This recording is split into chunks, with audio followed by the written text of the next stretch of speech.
ده برواز بيض يا محمد، تلاقي في النص البيض، وتلاقي هنا حبوب اللقاح والعسل على الجناب، على جناب القرص كده، البرواز يعني.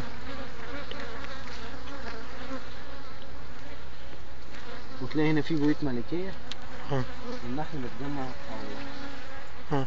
شايف انت دي بيوت ملكية.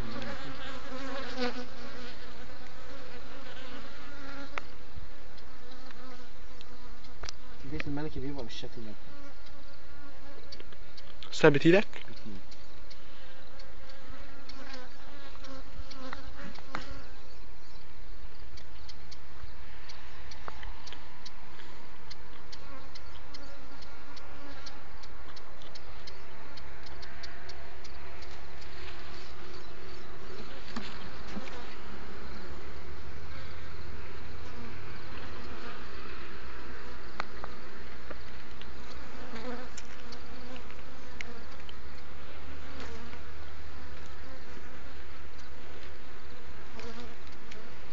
انت معايا كهتلحق ويا سهل. صوتك جميل قوي ده، تصدق؟ لا والله بجد يعني. يعني. حد يقول لي كده.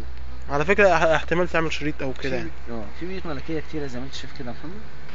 فاحنا هنهز النحل كده، نهز البرواز، ننزل النحل تحت، وناخد البرواز كده ونطلع الغذاء منه.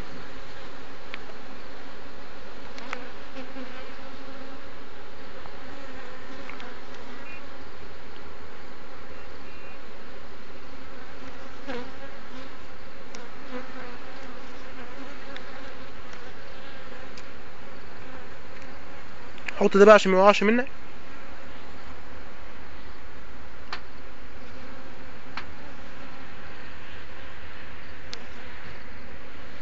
طبعا ده غذاء ملكي زي ما هو، بس كله طبعا. باظ ليه؟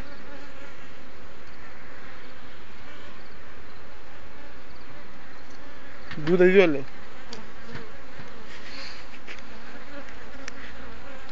والله انت ادرى بالحاجات دي. طبعا يا محمد، من مشكلة النحل، تربية النحل في مصر هنا، ان على فكرة الزهرة ملكة الخلية دي جرالها حاجة، لان في بيوت ملكية كتير زي ما انت شايف. جرالها حاجة ازاي يعني؟ جرالها حاجة ممكن ماتت يعني؟ تمام. طب مين بقى اللي عامل البيوت الملكية دي؟ النحل امال ابويا. ده انت عجيب قوي. يعني اكيد مش ابوك يا درش.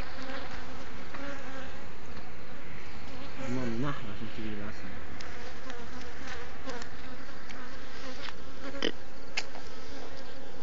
فانا بهدي البيوت الملكية دي، وانا لو لقيت بيت كبير ملكي كبير مش هتأخر، هسيبه طبعا، لان الظاهر كده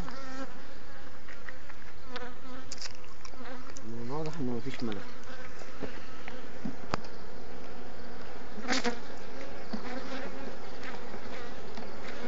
طبعا انا ببحث عن الملكة بأي شكل مثلا. الملكة مش باين لها اثر ولا باين لها بيض.